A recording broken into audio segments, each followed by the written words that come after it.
Welcome to a football show, Monday edition. Paul Kuharsky, Braden, Gall, brought to you by Sinkers Beverages and Shotgun Willie's Barbecue. Sinkers Beverages, 4-time liquor store of the year. I'll tell you more about them if you're new to the show, because there are a lot more of you that are new to the show, PK, and we welcome all of you in. We do appreciate all of you new listeners and new commenters. If you want to get involved, of course, that is the way you can get involved during the live programming there on the YouTube. That's as the young folks are saying it. Thumbs up, notifications turned on, and if you're listening on the podcast app of choice, we do appreciate a review. Give us 5 stars. 5 stars only, PK. How are you, sir? I'm well. How are you? Good to see you. I'm good. Sports ball for the spring is over in my household. So after four more games over the weekend, the 7 and 8-year-old are done with the sports ball for the season. Now they got travel stuff starting up in the summer. Mine starts this weekend. So my son's travel season is about to be underway, and I'm excited. I'm at that stage where I'm excited about it. So. Yeah, I will say this: even at 7 and 8 years old, it's not fully formed athletic competition, but it is still the most joy I get in life is watching my girls compete at anything that they are doing. Soccer tryouts were last week. We made the team, and travel softball starting up this summer for the first time ever. So no idea what to expect on the travel softball circuit. A little concerned. Are there big road trips involved in this? No, it's like a single tournament because it's our first ever travel softball league for the actual league in East Nashville. They've never actually done this before, so it's the first time they've ever done it. So I'm sure we'll go get our asses kicked in some tournament like in Donaldson. Experience. But that's what they need this, though, because like the good ones need to be together playing against higher competition. It's what they need. So there you go. We do not have the most scenic trips this year. We are going to Hoover, Alabama. I've never been, and I hear the complex is nice, but it is not near the sea. I can tell you that.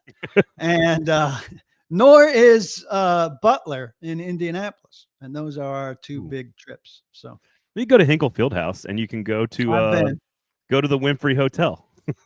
I've been to Hinkle Fieldhouse, and as far as I know, Butler's season is over. So, well, right, but you can still like see if you can find the dog walking around out there. Observe the Fieldhouse. Yeah, it's very cool. Hello, Trevor. Hello, Eddie. If you want to jump into the comments, please do so.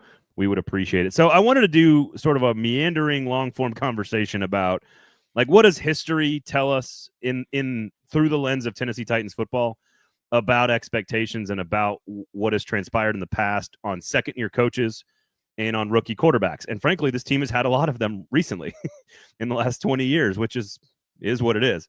And then also James Foster wrote a great piece for paulkuharsky.com. Go check it out. And graded every single position group on the roster. Now that sort of most of the player acquisition window is over, you can kind of look at the roster, see roughly what the starting, you could probably guess, I don't know, probably what, like 42, 44, 45 out of 53 spots probably, even right now. Probably. So take a look at where each position group rates relative to the rest of the NFL. Are they a top 5 unit? Are they an average unit? Are they below average? Where do they rank? And we'll go through all 10 position groups plus special teams on the show today as well. So lots of stuff to get to. Sinkers Beverages, sign up for the in-crowd, please. That is their sort of rewards program. It is absolutely worth it. It costs $0, but you get all the inside information. So if you're a bourbon fan like I am, you get early allocation notices. When they're going to drop stuff at the store on Fridays, generally, you'll get notice of that. If you want to go do a barrel pick, they will let you come do a barrel pick with them if you were signed up for the in-crowd. They don't just let the regular customers do that. They will take their special customers to go drink for free at a local distillery. It's a pretty good deal. And then they ask you, hey, Paul, what do you think about these 3 bourbons? This is an important selection for our business. What do you think? That's interacting with the customer there, PK. I'm unqualified to help them in that sense. You're an old-fashioned. You like old-fashioned, though, right? I do. I want to comment on your hat because Sinkers is a brilliant sponsor. But for you to choose that hat, when this hat is available, I just don't understand. There's no one watching this show that should choose that hat over this hat. Superior hat. Sound off in the comments. Whose hat is better, PK's or mine? Jason, good to see you as well. Will you be traveling to see Springsteen as he performs in Alcatraz? Yeah, well, they're going to refurbish Alcatraz. It's going to be tip-top because it's a very economical and sound prison. And yes, I'll go see him. I unlike a lot of people, believe in free speech, like the part where you can actually say whatever you want. That part of free speech, not the part where you could say what everybody likes or the president. So I will say this, Paul. You are many things, and one of the highest compliments I can pay anyone in this line of work is that you do not do it for the likes. That is as high a compliment as I can pay somebody in our business. You do it because you believe in whatever it is you're saying. No, I am reserved. I mean, I could go much further there. That's as far as I will go, because I do want to stay in business. But surely people have to understand that. I was talking more about the Titans. Like, I just you don't do stuff for the likes. You don't do my business is not for the likes. Yeah, my business is for the people that like an objective opinion. Exactly. And it's a 3-14 team, so an objective opinion is not going to be exceptionally positive. Yes, it covers up the bald dome, but I'm not going to pretend not to be bald. Yeah, well, there you go. Who are you calling out there? Not me, are you? No, I think your hairline's probably going some. No, some is doing a lot of work in that. Yeah. It's definitely going. But you're just a guy that wears hats. Yeah, exactly. Are you calling out anyone in particular that you think is actually bald but is trying to pretend like they're not bald?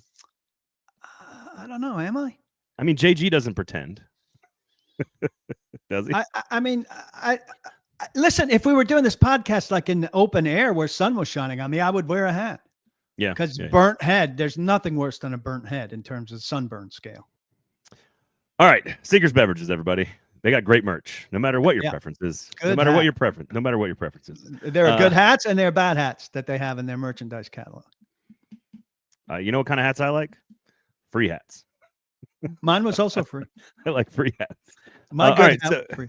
So let's jump into this. So I'm going to first lay out the numbers and the data and see what you think first, and then we'll kind of get into what it means. So I went back and looked, and again, for those who are new Titans fans or don't have all the historical context, that's what Paul is here for. Jeff Fisher's second season, 1996. I'm including him because he's such a huge part of the Titans organization first few years here in town. You can't do this without him. And this is his second season, not his second full season. Yeah, right. Second full season. I did not count where he took over as. I don't know how many games he coached the first year after the previous regime was let go, but his first full season was 95, which I believe was the year they drafted McNair. Second full season, they go from 7 wins to 8 wins, so plus 1 win. He is the only coach in Tennessee Titans history that has improved their win total from year 1 to year 2, which I thought was interesting. Mike Munchak in 2012 went down 3 wins. They went 9-7 in his first season in 2011. In 2012, they go to 6-10. Ken Wisenhunt, I'm not sure I even need to read these numbers, but 2-14 in his first year. They were 1-6 when he was fired. So technically he went down 1 win. And then they actually, Malarkey, I think, took over, and then they actually won 2 games down the stretch. So technically they went up. Improved by 1 game. But that wasn't Ken Wisenhunt's doing. Mike Malarkey went from 9-7 to 9-7. 0 win total, but they went from not making the playoffs to making the playoffs, of course. And then Mike Vrabel went 9-7 to 9-7, but they went from not making the playoffs to making the playoffs. So 2 coaches and going to the AFC Championship game and running that all the way to the AFC Championship game. So clearly, both Malarkey and Vrabel got better in year 2, but neither one of them showed improvement in the win column. And Fisher's the only one to ever have done it. And I don't know what that means for Brian Callahan or for the Titans organization or for their ability to select coaches. What is your first takeaway when you hear that information and you think back on all those teams that you covered? Well, I think it's harder to get better from 9-7 than it is to get better from 3-14 for sure. I think if you're up at the very top or down at the very bottom, the odds of you getting worse or getting better are high, right? It's hard to only win 3 games in the NFL, and it's hard to win 14 games in the NFL. And so regression to the mean is going to have a gravitational pull on what you do. And I think that works in Brian Callahan's favor this season. Now, I don't think the schedule is particularly helpful. I think those first 2 games will hurt them. I think it'd be very hard to go to Denver and win in altitude against the defense that had, I believe, the best EPA per defensive play in the league last year. And so, then you're always fighting back from a week 1 loss. And I think the Rams are a good team with a lot of talent and a really good coach. And so if you're 0-2 coming out, then you're expected, and I think, before those 2 games, you're, to me, expected to beat the Colts at home. Agreed. I think the Colts are equally bad team to you, if not worse. I don't love the Colts roster. I think the Colts are also a mess for different reasons than the Titans. The Titans have had a lot of change. The Colts have had no change in management and coach for too long. They got big questions at quarterback, where the Titans think they have their answer at quarterback, et cetera, et cetera. But I think this team is primed for bigger change than these incremental 7-9 to 8-8 or sustaining 9-7, which is the kind of team they often have been in their history. Do you have any? First of all, yeah, so Wisenhunt's final year, 2015, 3 wins. I think that's the largest jump in franchise history to go from 3 to 9 wins in Mike Mularkey's first season. From 15 to 16. Obviously, we'll get into this, but they had the quarterback was drafted in 15, of course, and didn't help as much in the rookie season, and then had certainly developed a little bit, and the entire franchise was much better. Did you have any other major takeaways on the schedule? I know you did your episode. Nick and I did our episode last week, so make sure you go check those out. But you and I have not had a chance to talk about it. So was there any other takeaways you had from while we're talking? I don't think the primetime thing is some huge slight. We did hear the schedule maker say, there were a couple versions late that did have the Titans in primetime. It just didn't work out in their favor. I believe that. I don't think that they looked and said, let's not put Cam Ward in primetime. Then I think they muddy things up when they say, you play your way into primetime. There've been plenty of bad teams in primetime who didn't play their way there. We know the Jets last year didn't play their way into primetime. We know the Bears didn't play their way into primetime. So just don't talk as much. Your initial thing was good. Hey, they were there in a couple versions of the schedule, and they ultimately weren't there in the final version of the schedule.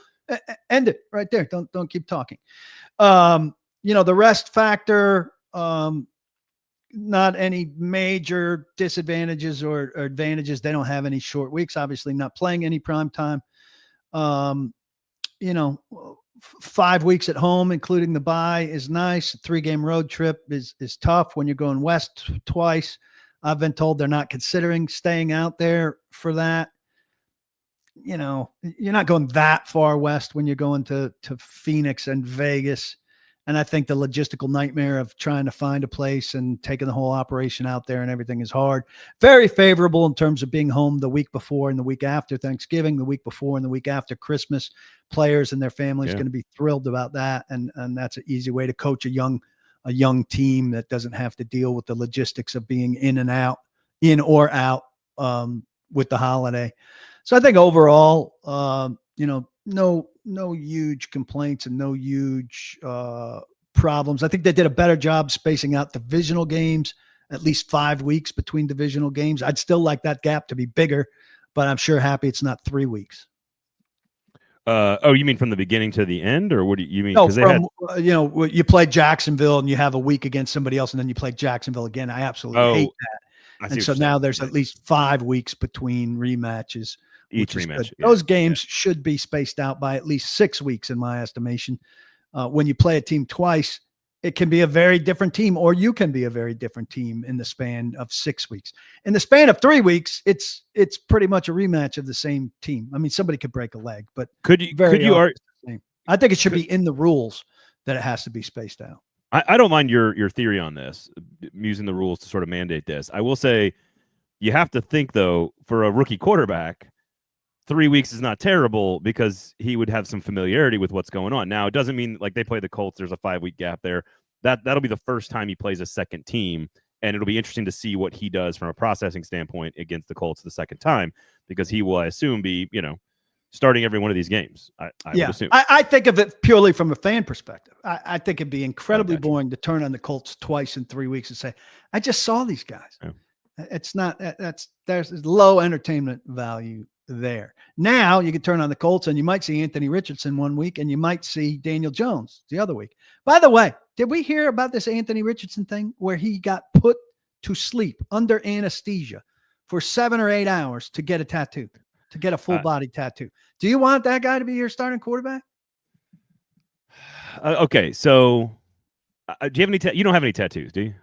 I have no tattoos, but this isn't really about a tattoo thing. This, of me, is really kind of a health thing. I think you only have so much time under anesthesia in your life. Like you use it up. Well, when you get old, they don't want to put you under anesthesia anymore. Yeah. And so I think the more you're under anesthesia in your life, the worse it is for you. If I was a doctor, I think a doctor would advise you against doing this. You go under anesthesia because you have to, not because you want to. Well, I did not know the stats there on anesthesia. I can't think of the number. I've had like one or two where I had to do, like, once was general, I think, and then once was local. What's interesting though, so I have 3 tattoos, and I'm just, I enjoy it, but a lot of folks will tell you that the process itself is part of the purpose of getting the tattoo. There's pain involved. There's sort of a catharsis there. It's very, I don't necessarily claim to understand all of it, but that's a lot of the point. One of those for me was like that, where I was sort of doing it to feel something in that one place in that one time. And so I don't understand. Try cutting. I don't understand. Jesus, got dark real fast. No, this is like humans have been doing this to their bodies for thousands and thousands and millions of years. So it's not like an unusual thing. Now I'm offering commentary on in your opinion. But what's interesting though is, number one, he's taking that part of the process. I say all this to say you're taking that part of the process away from the thing, which is kind of, for many people, part of the reason to do it. So that's number one. Number two, you could do local anesthesia for a tattoo. Like, you don't need to go fully. You have to go local anesthesia all over your body. Well, I thought it was. You said it was just his back, right? No, I think I think it was pretty much his entire backside, back and down his leg. Okay. Well, normally you would break those pieces up. You would sit for 3 or 4 hours, and then you'd sit for another 3 or 4 hours. This guy's very busy. He's got to get about losing his job to Daniel Jones. This episode is turning into Mindhunter very quickly. Let's see here. Let's go back to the real stuff. John Boy says, do teams usually stay on the West Coast between games? Now, this is not necessarily. Either. Sometimes the Titans did it. And I think they're falling apart that year is what cost Mike Mularkey his job. They did it between Arizona and San Francisco in Mike Mularkey's last year when they wound up making the playoffs, but they fell apart down the stretch that season. And that was not a good road trip for them. And also, again, you mentioned this, the 3 straight road trips at Houston. That's not an overnight stay or a 2-week stay. And then Arizona, while it is the furthest of the group, it's still not West Coast technically, I guess. It could be Mountain Time Zone. I'm not sure when they switch the time zone. They don't change, yeah. This is before time changes. Okay. I think October. And then Vegas is also, you can get direct flights from Nashville to Vegas also. Like, I'm just saying in general, I know they're not flying that way, but I'm just saying, like, it's a shorter flight than even getting to LA or to Seattle or some of the other one. Denver's a longer one.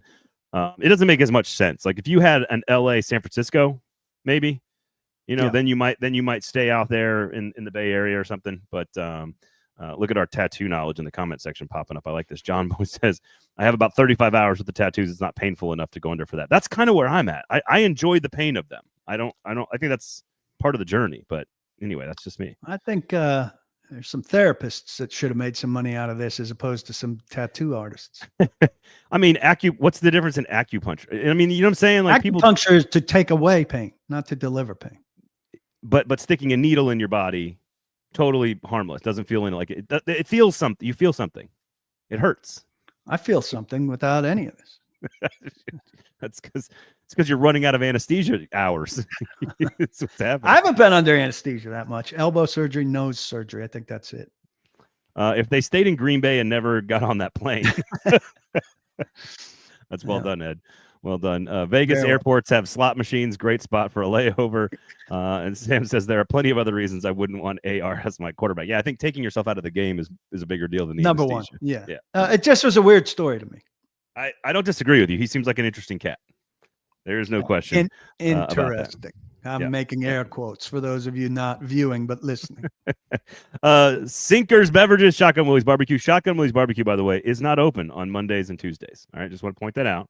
We get a lot of folks asking us, hey, you want to grab lunch? Let's go to Shotgun Willie's Barbecue. Hey, you want to meet up on Monday? Well, obviously you're not listening to the shows because it is open Wednesday through Sunday from 11 a.m. to 3 p.m. Okay, maybe I should. I didn't know that it was closed on Mondays and Tuesdays. I'm glad I know now. Okay, maybe it's the other shows that I'm saying that on. 11 a.m. to 3 p.m. or until the meat is gone Wednesday through Sunday. There you go.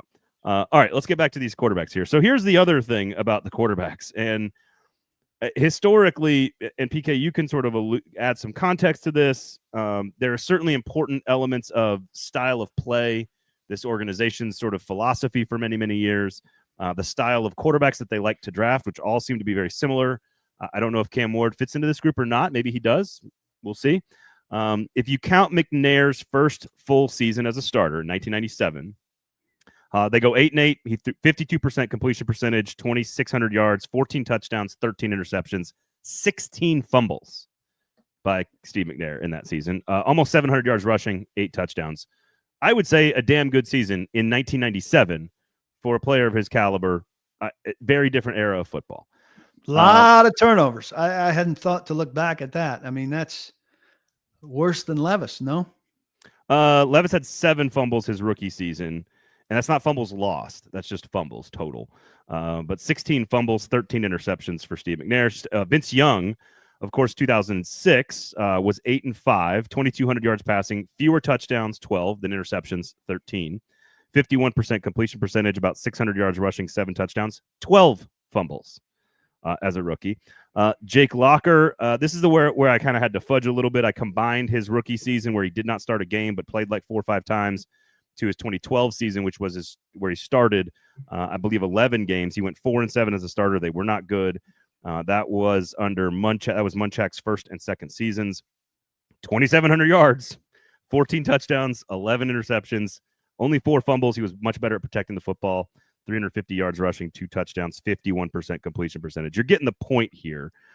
Mariota came along in 2015, 2,800 yards, 19 touchdowns, 10 interceptions, 62% completion percentage, 10 fumbles, 3-9 record, which that stat line for Marcus Mariota is almost identical to Drake May last year under the New England Patriots, where his coach got fired.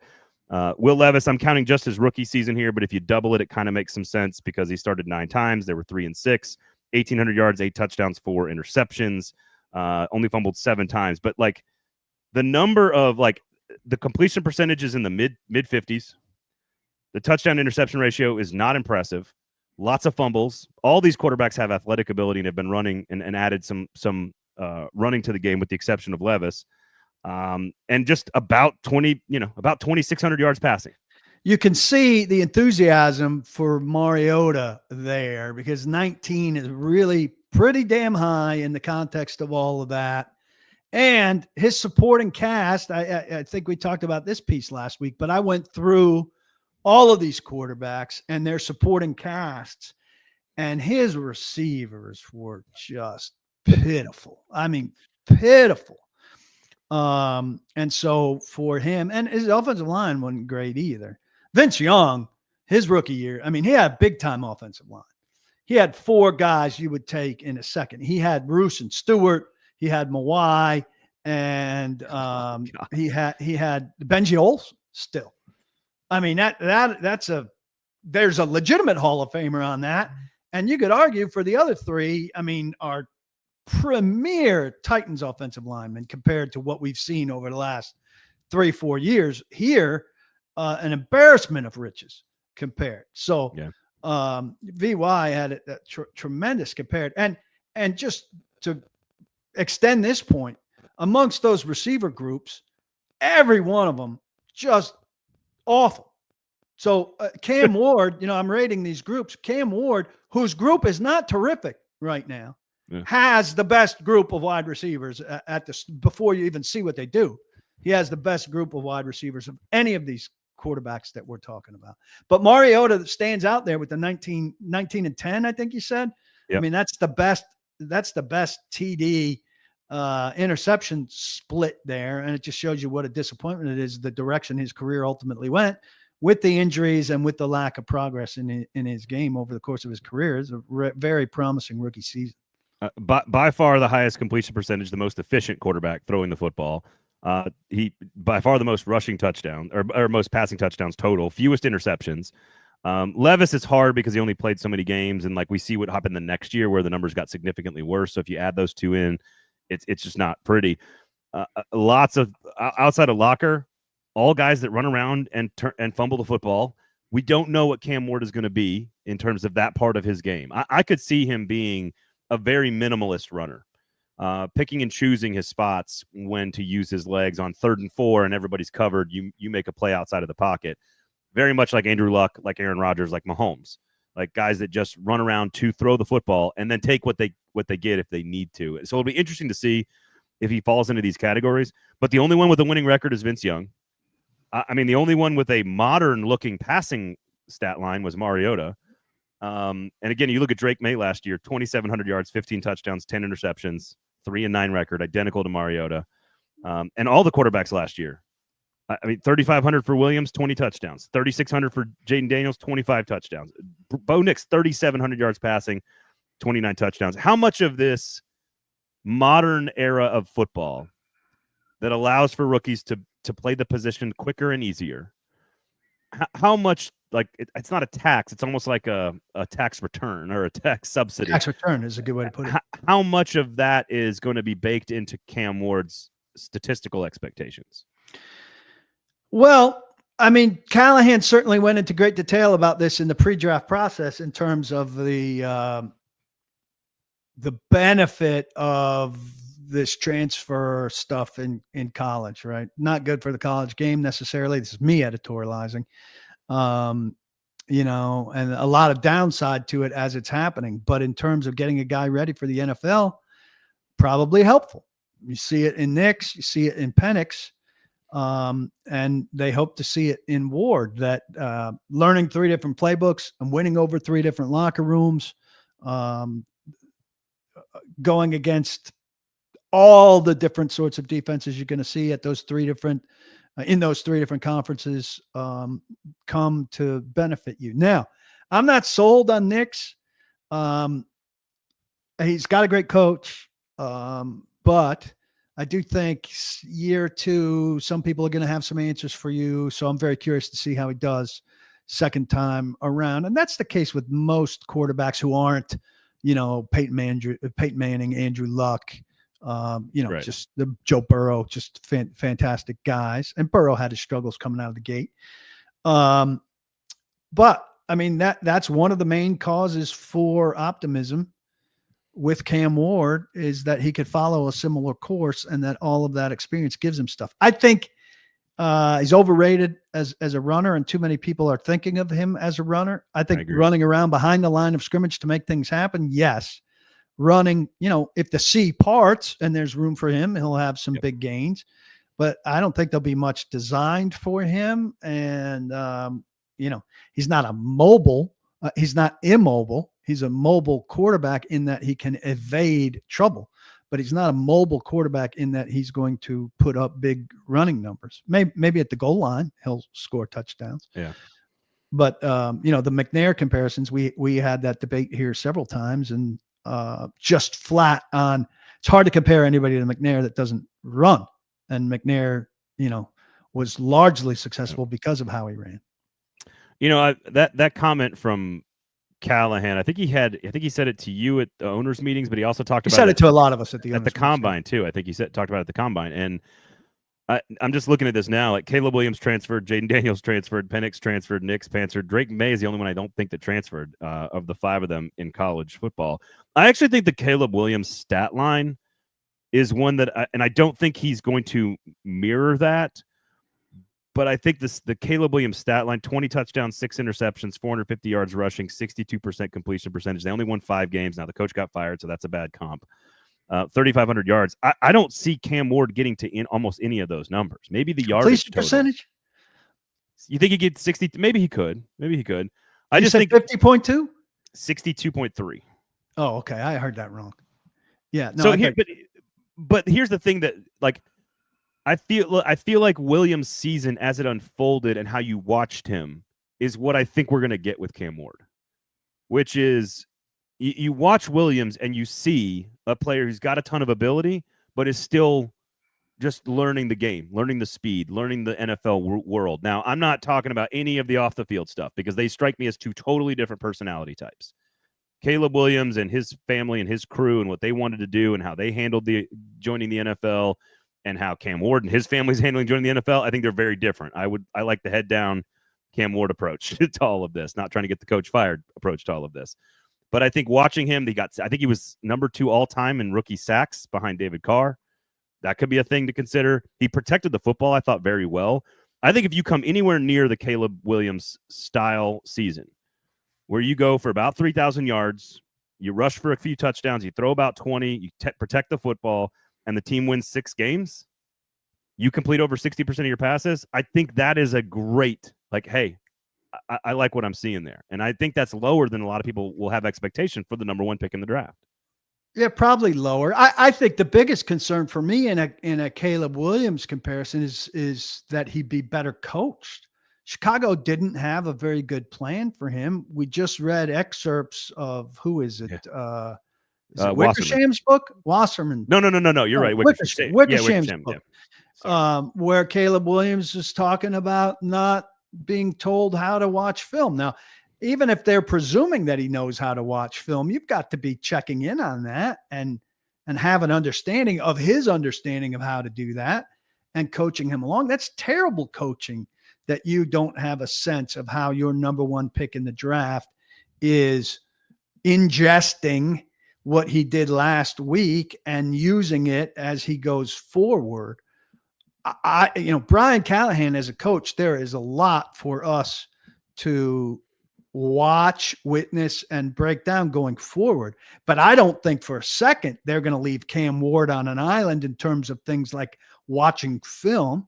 They're starting at square one with him on a lot, and they're going to teach, and they're not afraid of redundancies from Incarnate Word or Washington State or Miami. I'm sure they're starting from, this is how we watch film.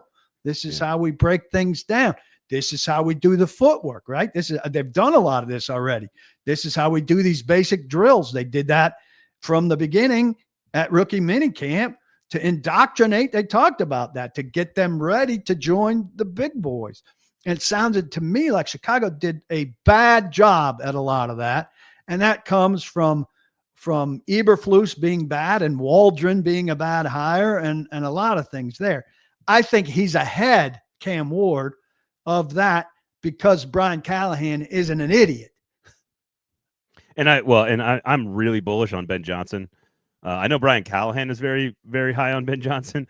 And I think the Bears offense will be very good this year. We'll take a major step forward. Also, you talk about supporting cast. Caleb Williams supporting cast from a receiving core standpoint and a tight end standpoint, very, very good. I agree.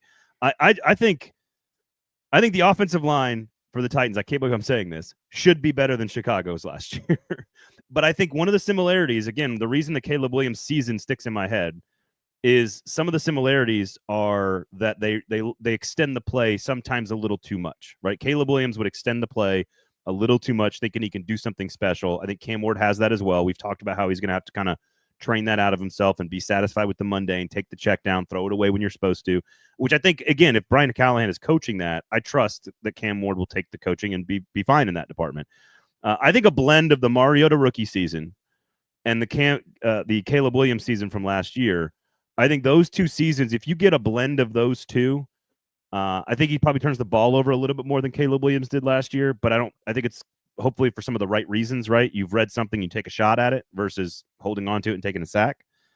I do think Mariota's season as a rookie and Caleb Williams last year, again, you get to about 3,000 yards, you run for a couple hundred yards, couple touchdowns, not a lot, but you add a little bit there.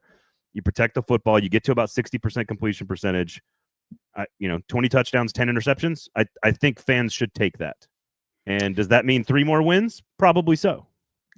The Bears in year 2 of Caleb Williams, in year 1 of their head coach, they're just getting around to turning over their offensive line, right? So they traded for Joe Thuney, Drew Dahlman, Jonah Jackson. 3/4 of their line is turned over. The Titans are getting that done in year 1 of Cam Ward with 2 new offensive linemen who are expected to really help turn things around in Dan Moore and Kevin Zeitler, and in moving Latham back to the right side, right? So in terms of offensive line reconstruction, the Titans are a year ahead of the Bears, and they're doing it in sync with the quarterback showing up, not a year after he got beaten up. Would you put Drake May into that category? Like the Patriots are trying now to fix the offensive line the year after the quarterback got beaten up, potentially? Yes. And, you can't do everything at once. So I'm not intimately familiar with those rosters, but I think you get the chance to draft that quarterback. You take him when you can get him and you do the best you can around him. New England's had personnel problems for several years now. And Chicago has not been that good either. You build it up at the pace you can build it up, and we have to see if the Titans have gotten as much better as they think they have. We all think they've gotten better, but really our judgment of the Titans have gotten as having gotten so much better on the offensive line is more about how bad they were, not as much about how good they'll be. We think they should now at least be average or average plus, right? As compared to super minus. Yep. Barton says, well, both those teams had bad free agent acquisitions. They tried, just didn't work. Tennessee could be in the same boat this year. That's just what I was hitting at. We'll get this in a second, but I think there's more reason for optimism around this offensive line than all the previous times we had optimism about the offensive line, for lack of a better phrase. This is a good one here. Sam says, can you see a scenario where the team ends up with a final record of 5-12, but you're feeling good about where things are headed? Kind of like I would argue Kyle Shanahan as well is in this boat. Campbell and Shanahan both had incredible jumps in year two. I don't know if we can expect that fairly because the Niners and Lions were just loaded with high-level picks that all hit in those eras. I could totally see what he's talking about. Especially if you struggle right away and you go 1-6, and all of a sudden you go 4-5 down the stretch. But things are clicking, things are working. The offensive, you're starting to see Cam Ward take control of the offense on third down and in the fourth quarter. Again, I think part of the exercise is I wanted to set my own expectations for Cam Ward's performance based on, and with Callahan, based on what I've seen in the entire franchise's history with both second-year coaches and rookie quarterbacks, or in their first year. It would not be hard for Brian Callahan to show the largest second-year jump in wins in the franchise's history, and for Cam Ward to post the best rookie season in franchise history as a quarterback. It would not be that hard for both of those individuals to sort of set the bar in a new level for the Tennessee Titans organization, is sort of my conclusion. And for them to still be bad. Right? I mean, the largest jump was one game. Yeah. Okay. So 2 games and he's got the largest jump. And based on the rookie quarterback numbers that you've read, he'd have to throw 20 touchdowns and 10 interceptions, which is not spectacular, right? Yep. So both these things could be true, and people could be highly disappointed, and it could be the best jump that they've made in 1 year and the best rookie quarterback season in Titans franchise history. So people need to chew on that. And to Sam's question, could they go 5-11 and it really be, them be on the upswing and a good season? Yes. Here's the question that's attached to that for me. If we believe that Chad Brinker and Burke Nihill and Mike Borgonzi and all these guys have sold Amy Adams Strunk on patience and a long-term vision, well, that's one thing. Then she should be content with Brian Callahan under those circumstances. What about the fan base? Because you can sell it to the owner in meetings and say, Amy, look, it's going to take us 2 years from here. Here's why. We've got the spreadsheet. We can show you all the holes, and we've only filled half of them. But you can't make a presentation like that to the fan base in 2025 in any sport. People avoid the word rebuild. They're scared of it. They know it sounds like a nightmare. And if you say rebuild, they say Commanders. And if you say rebuild, they say Texans. And so you have to say soft relaunch or come up with some clever word that isn't rebuild, right? But you could sell the owner maybe on this patience, but how do you sell the fans on it? And I don't know if they have a 1-5 start, like you're saying, but then things start to catch and go. Are the fans around week 7, week 6, or is it all gone? Well, they would stick around for the quarterback. They stick around for New England coming to town. Yeah, which I think could be. And then when they lose that game, by the way, you and Nick Suss, I think both put that, if I'm not mistaken, you put the Titans down for a win in that game. The Titans are losing that game by 3 touchdowns easily. The Titans lose that game the minute the clock hits 0 in New England's game the week before.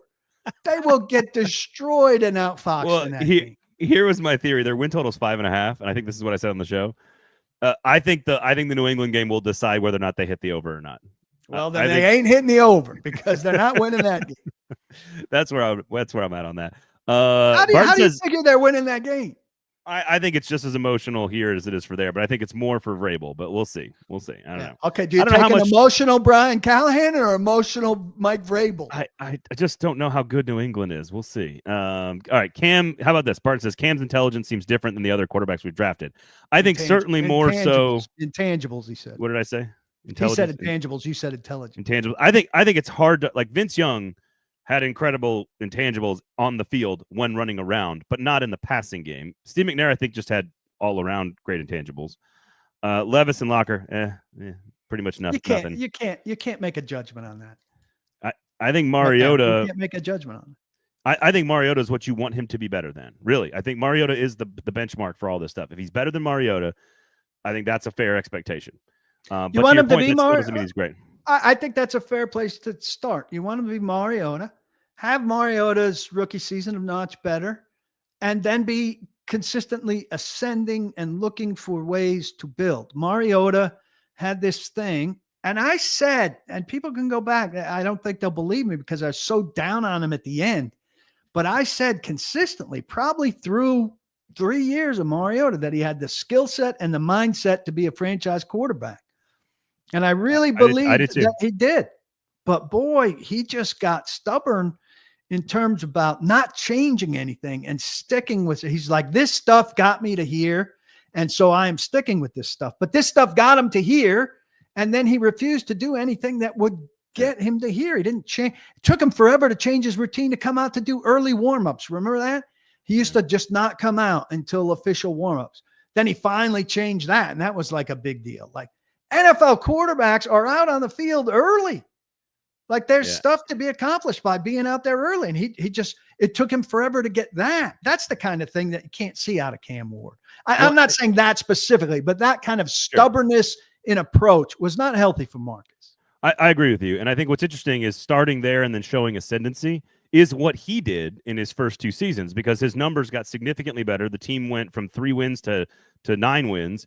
And they had a new coach, kind of a similar-ish period of transition for the franchise. And he went, he had, 26 touchdowns, 9 interceptions, 3,400 yards passing, and a team that made the playoffs. Like, it was close to making the playoffs, I think. And he clearly took a step. And they weren't that good. And he broke the leg, right? Right. That's a line of demarcation also. Yeah. Being healthy is a big one here for Cam Ward, for sure. So again, I don't think there's anything specific. I think the most important lesson is it's okay to expect Brian Callahan to have the best second-year jump or performance. Now, again, Vrabel went to the AFC Championship game, but the team didn't get – the record was the same, so it's kind of – we got to figure that one out through context. But it would not be all that difficult for Cam Ward to have the best rookie season or first-year starting of a young player in the NFL for the Tennessee Titans this year, and for them still to be a 5, 6, or 7-win football team.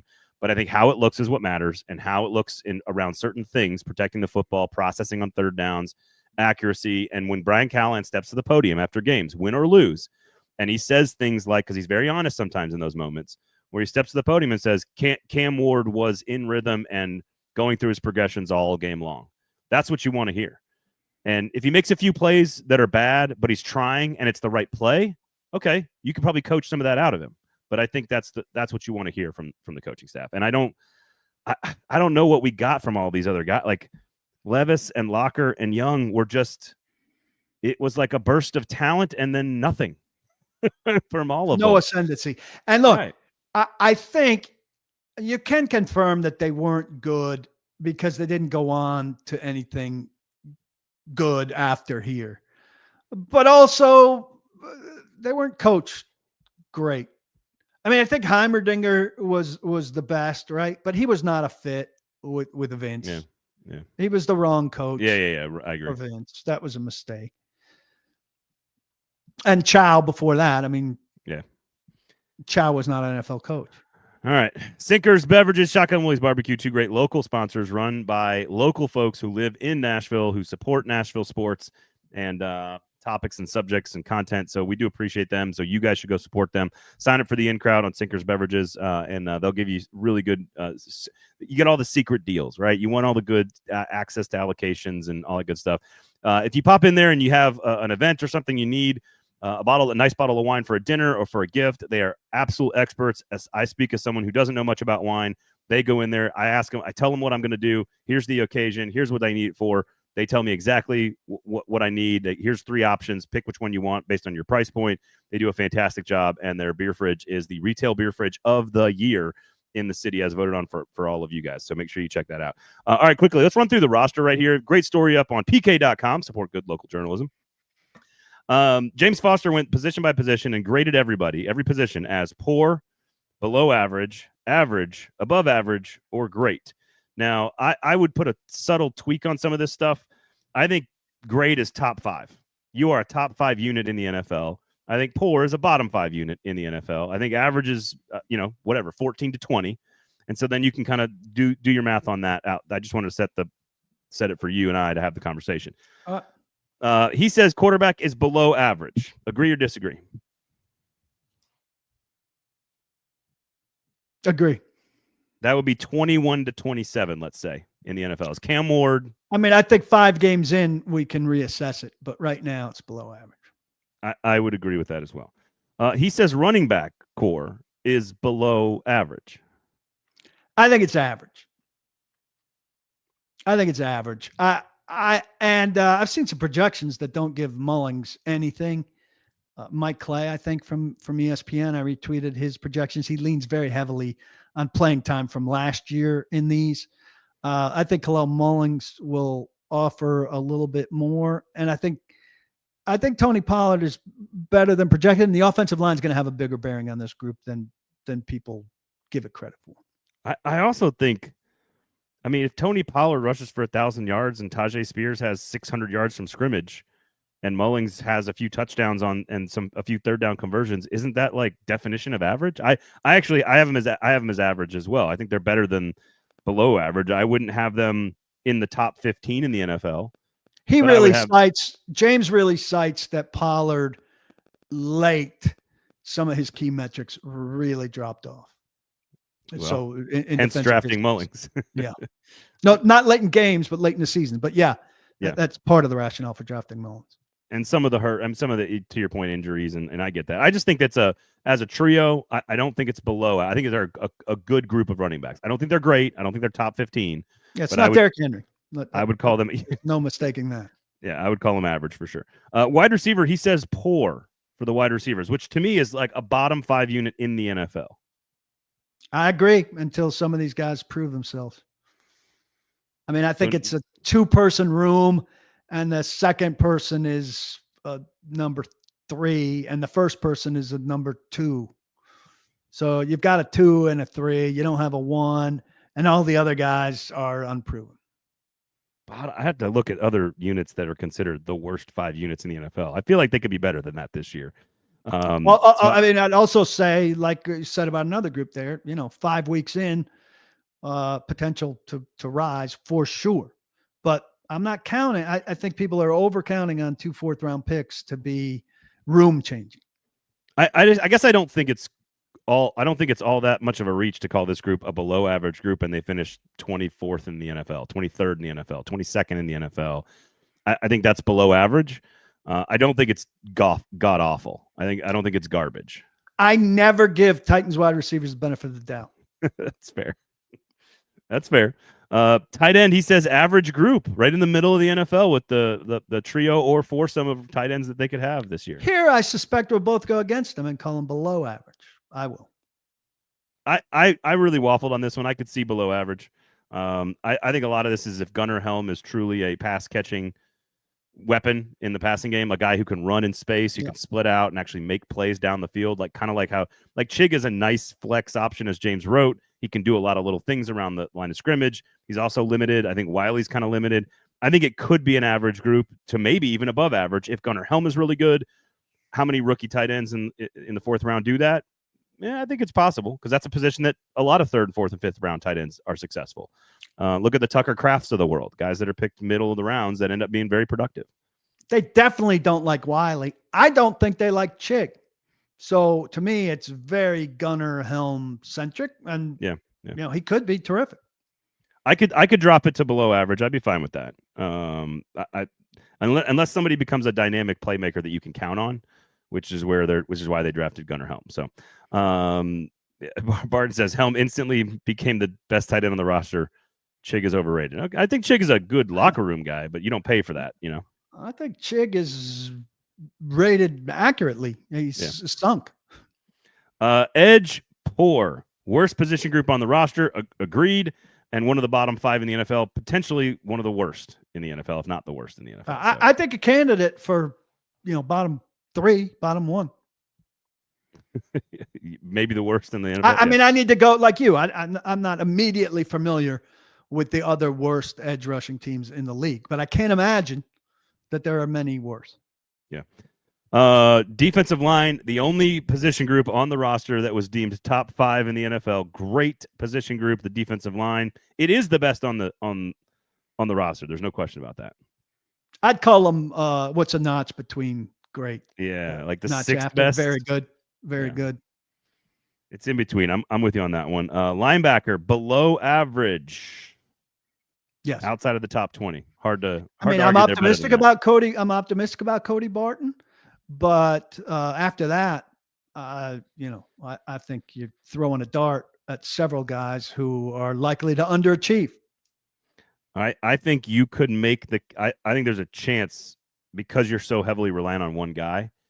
I think you could make the case that they're poor, that they're one of the worst 5 or 6 units in the NFL because there's nothing there. There's no proven commodities there at all. Cornerback, average. I would actually go up a notch. I would go the above average, but that is with a caveat saying assuming that L'Jarius Sneed plays because he's on the roster and getting paid. If he is playing this season, I think they are an above average group. I don't think they're great. I don't think they're top 10, but I think they're an above average group. I think they could be 11 or 12 in the NFL, let's say, hypothetically. I'm right on the fence there. I go with you above average, but I'm counting on Brownlee to sustain, and I'm counting on Baker to sustain, and that might be a big ask. McCreary needs to get near the ball more. But I think that's the best coached group on the team. I don't know the new cornerback coach. I think Denard Wilson has an awful big influence on that group, and he did a really good job with them last year. So I'm optimistic. Yeah. Safety, he's got him above average. I think that's fair. That's fair. If Winston's healthy. If Winston's healthy. Woods is a little bit of a mystery, and I think Hooker has been a very consistently good player for this team that doesn't get singled out enough, partly because he gets dinged up too often. So there's a chance they have 2 units that are among the worst, edge and linebacker, both on the same group. Side of the ball. It's also possible that the 2 best, and this is not really that big of a jump here, it's also possible that the 2 absolute best groups are defensive line and safety, so up the middle of the defense, which is very, very beneficial. Did I skip over offensive line, by the way? I think I did. I think you did. Offensive line, average, according to James Foster. Agree or disagree? I want to. In their prayers, and in the prayers of everyone that follows the team and would like a new storyline, average. I hope that they're average, yes. I agree. So again, the 2 worst on the defense, the 2 best on the defense, and then potentially corners above average, potentially. So you could have maybe the 3 best units on the defense in particular. Charles says safety, not a strength. I don't know if I agree with that. How many deep do you need to be? I mean, if Mike Brown's your 4th safety, that's not terrible. He played some serviceable safety. He's a special teamer. I think being 3 deep at safety is pretty good. Xavier Woods doesn't miss time. So if Winston is healthy, if Hooker goes down, you've got an answer there. I think it's pretty strong threesome. And the other thing is if Hooker, Woods, and a rookie is one of your better positions, that is an indictment of your roster. Yeah, but that's the game. okay. But that's the game we're playing right now. Otherwise, you're looking at below average quarterback room, below average receiving core, if not one of the worst. You got a below average tight end group. Maybe the offensive line finally realizes its potential, and the running backs are potentially the best group on the offense. I think Barton raises a good point there. He says safety might be exposed because of how bad the linebackers are, but also corners could be pretty good. So corners and safeties working together. I think the defensive backfield has a chance to be pretty good. But look, I think that exercise overall just tells you it's not a great football team. Where would you put special teams as a whole, especially with the change? Look, we've got to see a lot. I mean, Joey Sly, concerns me as a kicker. I think Fassel's surely been working with him since they signed him. They have to harness the power. So they'll have options to kick deeper field goals if this guy can, kind of harness the strength. Hecker, they're choosing direction over distance, which should be a trade-off if you can cover. And this guy is by all indications, a much better special teams coach than the last two they've had. Now give him some guys to work with. And hopefully these back-end guys are better guys to work with. He's had a say in them, in the selection of them. UDFAs and the later draft picks, basically. Yeah. Mullings, here's the other thing, and I don't think we've talked about this, but being a former linebacker should make Mullings a very, very good special team player. I'd agree. And here's another strike to me against Restrepo. Like, you fast enough to get out there and run on your special teams? Don't let go of this Restrepo storyline. Don't ever let go. I mean, he's playing a linebacker spot on special teams, and I'd rather have a linebacker play it because linebackers tackle. I agree. Sam says, any chance a third safety eats some linebacker snaps next to Barton? I think if Winston is dependable and they trust him enough, he can move in. But they could also drop Hooker because Hooker's played a lot in the box as well and doesn't mind rolling up on a tight end as well. Like, Hooker is very versatile at times. So you leave Woods at the back end. You put Winston next to him. You put Hooker in there, maybe in like a one linebacker set where Barton's the only guy on the field, especially third and long. I think you could see that happening for sure. I don't think that's out of the realm of possibility. I absolutely think they will look for the best ways to get the best players on the field. And if that second linebacker is a big problem, they will look for ways for a better player to be on the field. Barton, great D-line, bad linebackers, mediocrity, yay. John Boy says Snead is the linchpin. I tend to agree with that on the secondary for sure. John Boy says James Williams getting moved is interesting. He was a tackling machine at Miami and a huge dude playing safety. I mean, he got moved last year, right? So there you go. Yep. All right. He's not going back. He's not going back to safety. No, he's not going back to safety. Okay. I mean, he's going to function in the same way as he would around the line of scrimmage, which is where he played a lot, which is where he would play a lot anyway. Think more athletic Jamal Adams for sure. Spencer says, can blitz with Femi at inside linebacker? Well, he's not going to be playing inside linebacker. He might line up inside from outside linebacker, or you could put three outside linebackers on the field periodically. That's a fun game, except you don't have any outside linebackers. Yeah, right. There's nobody breathing down his neck to create snaps for himself. At least not at this point. We shall see. All right, there you go. Some expectations around rookie quarterbacks, first-year starting quarterbacks in Titans history, as well as second-year head coaches. I am utterly fascinated by the marriage between the two. And to your point, if the whole organization is bought in on patience, I think you're going to see some growth and progress over the course of the year. Can't wait to get out there and see them. When's the next time? We don't get onto the field for until next week, correct? I don't believe. Next week we'll be out there. Got some availability tomorrow, so we'll talk to Callahan and some players, and then next week we'll see him on the grass. There you go. Football on grass is happening next week, so stay tuned for that. Shotgun Willie's Barbecue, open Wednesday through Sunday, 11 a.m. till 3 p.m. I will continue to remind PK of that because apparently he's finally telling you people that watch this podcast what days Shotgun Willie's is open. I've not done a good enough job with that, apparently. So there you go.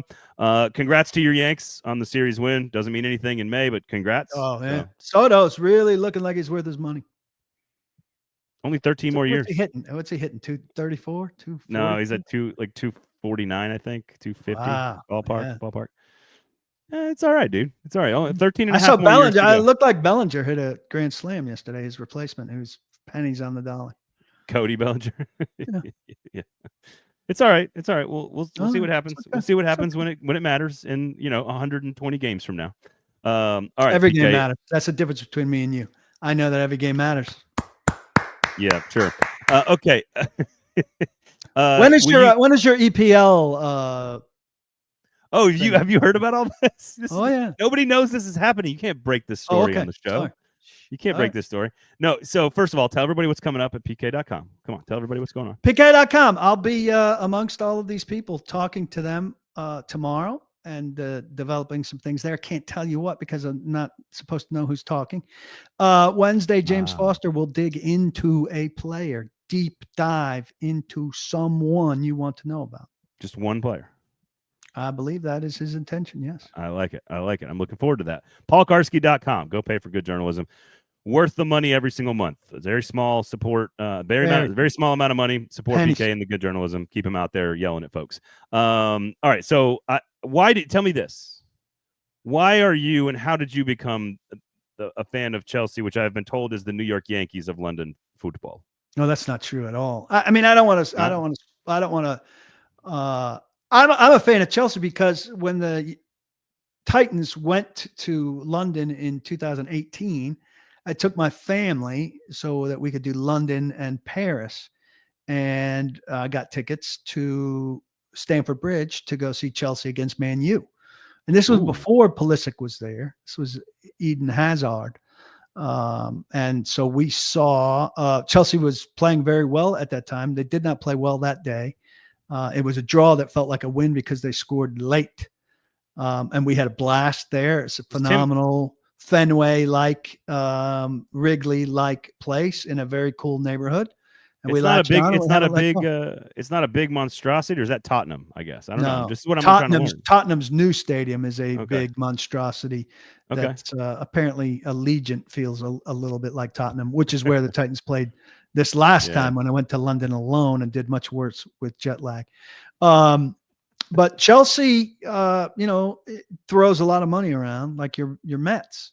So okay. I think it's time for me to choose an EPL team now that I've been to London and now that I'm a fan of, I'm watching every leg of the Champions League. I'm coming around on European soccer, but I need to know how people in America choose their European soccer teams, and I think that's a fair and just way to pick a soccer team. Is that I went to a game with my son and my wife. I think that's a great. But you've only been a fan for like 7 years, though. That's it. Like just a pretty short window. Yeah, okay. I was late to pick. When NBC went all in on the EPL, it became so easy to watch. That's when I felt like I had to get all the way in and gained my full appreciation. But we'll talk more about it. I've got a full sales pitch for you. Oh, I like that. All right, well, I'm gonna ask. I'm requesting full sales pitches from all over the Nashville world. So there you go. Appreciate you guys hanging out. All of you guys in the comment section. Always a pleasure to see all of you and interact with all of you. For PK, I'm Braden Gall. Go to Sinkers. Go to Shotgun Willie's. Nick and I are back on Thursday. Otherwise, have a great week, everybody. We'll talk to you next time.